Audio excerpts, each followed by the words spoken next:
Hoy vamos a sumergirnos en un tema que, bueno, de una forma u otra nos afecta a todos, la seguridad y la salud en el trabajo. Un tema clave, desde luego. Para analizarlo, tenemos como base una unidad didáctica de la Universidad Nebrija que, la verdad, es muy completa. Desgrana todo el marco legal, el práctico. Sí, está muy bien. Pero nuestro objetivo es ir un poco más allá. Queremos entender una cosa que a mí me parece una paradoja. O sea, vivimos en un mundo con más normativas de seguridad que nunca. Y aún así, las cifras siguen siendo dramáticas. ¿Qué falla? Es la gran pregunta. Y para empezar a buscar respuestas, mírate este dato de la Organización Internacional del Trabajo. Te deja helada. Cada 15 segundos, 153 trabajadores sufren un accidente laboral en el mundo. Cada 15 segundos. Y en esos mismos 15 segundos, una persona muere. Por un accidente o una enfermedad ligada a su trabajo. Es que esa cifra es sobrecogedora porque pone la escala del problema en tiempo real. No es una estadística de final de año. Es un goteo. Constante. Claro. Y no hablamos solo del coste humano, que es incalculable, claro. Es el impacto directo en la productividad, en la sostenibilidad de las empresas. De hecho, la Declaración de Luxemburgo lo dice muy claro, ¿no? Promocionar la salud en el trabajo no es un gasto, es una inversión de futuro. Vale, pues vamos a desgranar esto.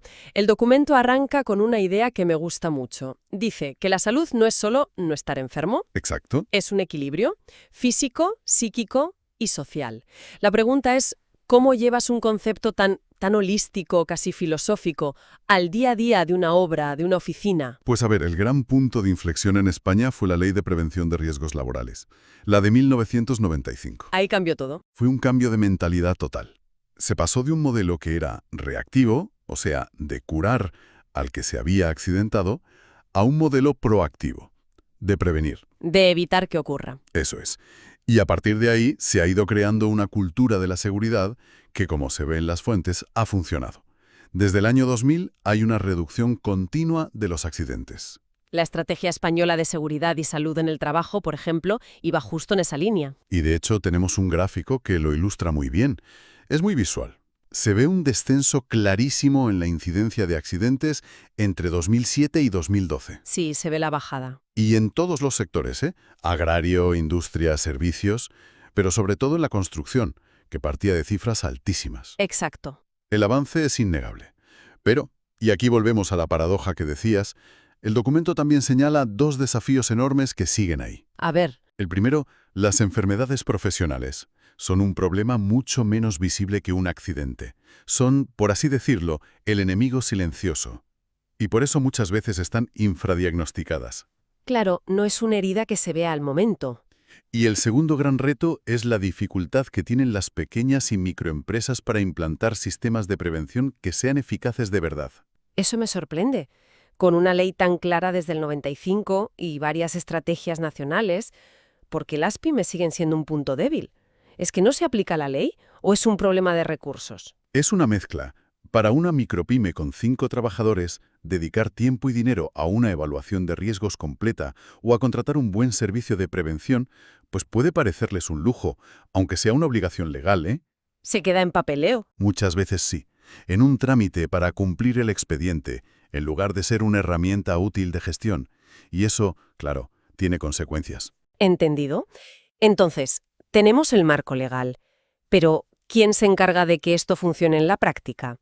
Si entramos ahora mismo en una empresa, ¿quiénes son los protagonistas de la prevención? Pues mira, lo primero es tener claros los conceptos. La ley define prevención como todas las medidas para evitar o disminuir riesgos. Y riesgo laboral es la probabilidad de que un trabajador sufra un daño. Vale. Y aquí el documento hace una distinción que es fundamental. La diferencia entre accidente e incidente. Que no es lo mismo. No. Un accidente causa una lesión, y normalmente una baja. Un incidente, en cambio, es un casi accidente. Pasa algo, se altera el trabajo, pero por pura suerte nadie sale herido de gravedad. O sea, que la diferencia entre un susto y una tragedia a veces es 1 centímetro o 1 segundo. Precisamente. Por eso hay que analizar los dos con la misma seriedad. Recuerdo un caso en un almacén. Un operario casi es aplastado por una caja que cayó de una estantería. Se apuntó como incidente. Un susto y ya. Bueno, La investigación reveló que el sistema de anclaje de todas las estanterías de la nave era defectuoso. Corregir ese incidente evitó lo que meses después podría haber sido un accidente mortal. Ya veo. Y para gestionar todo esto, pues hay varios actores. Están los servicios de prevención que pueden ser propios de la empresa o ajenos, que es lo más común. Vale, tenemos a los técnicos, a los asesores, pero ¿y la voz del trabajador? ¿Dónde encaja? ¿Tienen un papel real o es solo quejarse cuando ya ha pasado algo? Tienen un papel crucial y está muy regulado. Por un lado, en empresas de más de 50 personas es obligatorio el Comité de Seguridad y Salud. ¿Y eso qué es? Es un órgano paritario, mismo número de representantes de la empresa y de los trabajadores, y ahí se discute todo. Y, por otro lado, están los delegados de prevención, Que son los representantes de los trabajadores. elegidos por ellos, sí, y tienen funciones muy claras: vigilar las condiciones, acompañar a los inspectores. Son los ojos y los oídos de la plantilla en temas de seguridad. Y en el centro de todo, me imagino, estarán los expertos. Los técnicos en prevención. Exacto, son los profesionales cualificados. Hay 3 niveles: básico, intermedio y superior, que ya necesita un título universitario y un máster específico de 600 horas. Son los que saben de verdad. Son los que pueden hacer las evaluaciones complejas y planificar toda la estrategia de una empresa. Bien, ya tenemos la estructura. Has hablado antes de las enfermedades profesionales, de esos riesgos silenciosos que te van minando la salud. Es el primer frente. Sí, el de la higiene industrial. Se centra en prevenir esas enfermedades que son deterioros lentos por la exposición a contaminantes. ¿Contaminantes de qué tipo? Pues pueden ser químicos como polvo, humos, gases, biológicos, virus, bacterias, o físicos. Y aquí entran algunos muy comunes: Como por ejemplo, el ruido, las vibraciones, las radiaciones. el ruido es algo que casi todos sufrimos en el trabajo. ¿Qué lo hace tan peligroso? Bueno, el ruido es, por definición, sonido no deseado. Se mide en decibelios, que es una escala logarítmica, y esto es importante. Significa que para reducir el ruido general, tienes que actuar siempre sobre la fuente más intensa. Ah, claro. Y no solo causa sordera a largo plazo, que también.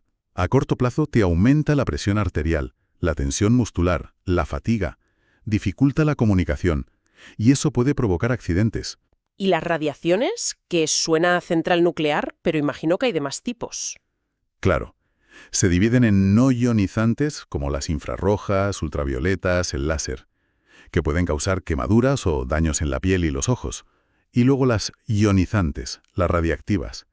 Esas son mucho más peligrosas, claro. Pueden causar desde quemaduras graves hasta cáncer. Vale, ese es el primer frente. ¿Y el segundo? Lo que todos entendemos por un riesgo laboral: el golpe, la caída, el accidente de toda la vida. Ese es el segundo gran frente, sí, los accidentes. Y aquí el documento insiste en algo que parece obvio, pero que es la clave de todo. Un accidente rara vez tiene una única causa, y casi nunca es mala suerte. Es la punta del iceberg. Exacto. Suele ser el último eslabón de una cadena de fallos, y a menudo son fallos de gestión. Un hueco en el suelo sin tapar no es el destino, es una deficiencia que alguien no corrigió. La clave no es buscar culpables, es analizar los errores para que no se repitan. De hecho, hay un gráfico en el texto del año 2012 sobre las causas de accidentes con baja que a mí me rompió los esquemas. ¿El de los porcentajes? Sí, la causa más común, con un 38,4%, son los sobreesfuerzos. Sí. Me dejas de piedra. Yo me esperaba caídas, golpes con maquinaria. ¿Pero sobreesfuerzos? Es un dato que desmonta muchos mitos, ¿verdad? Demuestra que el accidente no es siempre algo súbito y espectacular. A veces es un gesto repetido 1000 veces mal hecho. Y esto conecta con lo que decías de la cadena de fallos, ¿no? El fallo no es solo el hueco en el suelo, también es no haber formado a alguien para levantar peso. O no haberle dado una carretilla porque es un gasto. Y me pregunto si ese 38% no estará ligado a lo que decíamos de las pymes. Quizá una gran empresa invierte en soluciones ergonómicas, pero en un taller pequeño, al final todo es echarle riñones. Tiene todo el sentido. Después de los sobreesfuerzos, venían los choques contra objetos inmóviles, con casi un 25%, y contra objetos en movimiento. Justo. Y eso nos lleva directamente al tercer gran frente de la prevención. La ergonomía, que yo siempre la asocio a sillas de oficina, pero por lo que veo es mucho más. Muchísimo más. La definición clave es adaptar el trabajo a la persona, no al revés. Bien. Y eso abarca muchas cosas. Una es la carga física, que conecta con el dato de los sobreesfuerzos. El documento pone una imagen que es muy gráfica. Al levantar una caja de 25 kilos de forma correcta. Flexionando las rodillas, espalda recta, lo que nos han dicho siempre. Eso es. Pues la presión sobre los discos lumbares es de 75 kilos. Ya es el triple del peso real. Bueno, pues ahora agárrate. Si levantas esa misma caja de forma incorrecta, con las piernas estiradas y doblando la espalda, la presión se dispara a 375 kilos. Es una barbaridad. 5 veces más. Es el peso de un oso pardo, casi. Ahora entiendes por qué es la primera causa de baja. Una sola vez que lo hagas mal te puede destrozar. Ahí tienes la causa de miles de lumbalgias y hernias discales. Madre mía. Pero la ergonomía también es el diseño del puesto, la postura frente al ordenador, una iluminación adecuada. Y un campo cada vez más importante, los riesgos psicosociales. El estrés. El estrés por el ritmo, la inestabilidad, el acoso, todo eso puede llevar al famoso síndrome del trabajador quemado, al burnout. Vale, hemos identificado la estructura, los actores y los 3 tipos de riesgo. ¿Cómo se traduce todo esto en acciones concretas? ¿Cómo se pasa de la teoría a la práctica? Pues el proceso clave, el corazón de todo el sistema, es la evaluación de riesgos. Consiste en estimar la magnitud de los riesgos que no has podido evitar de entrada. ¿Y cómo se hace? Se suele usar una matriz muy sencilla. Se cruzan 2 variables, la probabilidad de que ocurra el daño, que puede ser baja, media o alta, ¿Ok? con las consecuencias de ese daño, que pueden ser ligeramente dañinas, dañinas o extremadamente dañinas. A ver si lo he entendido. Cruzas esas 2 cosas y te sale una especie de nota para cada riesgo que te dice cómo de urgente es actuar, ¿no? Exacto. Te genera una clasificación para priorizar. Tienes el riesgo trivial o tolerable, que no requiere acción inmediata. Luego el moderado, donde ya hay que hacer esfuerzos para reducirlo. Y en el otro extremo, Está el riesgo importante, que es una línea roja, no se debería empezar a trabajar hasta que se reduzca, y finalmente el riesgo intolerable. Ahí el trabajo se tiene que detener de inmediato. de acuerdo. Y una vez evaluado y clasificado, ¿cómo se controla? Porque imagino que habrá formas más eficaces que otras. Totalmente.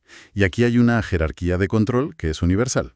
Lo primero y más eficaz es siempre atacar el riesgo en su origen. Eliminarlo. ¿Un ejemplo? Si una máquina hace mucho ruido, lo ideal es cambiarla por una más silenciosa. Si no puedes, aplicas protección colectiva, como aislarla en una cabina.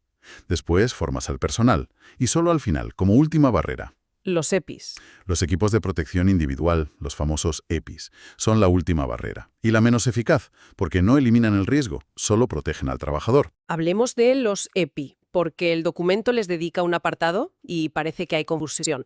A veces llamamos EPI a cualquier cosa. Sí, es un punto importante. Un EPI es un equipo que lleva el trabajador para protegerse.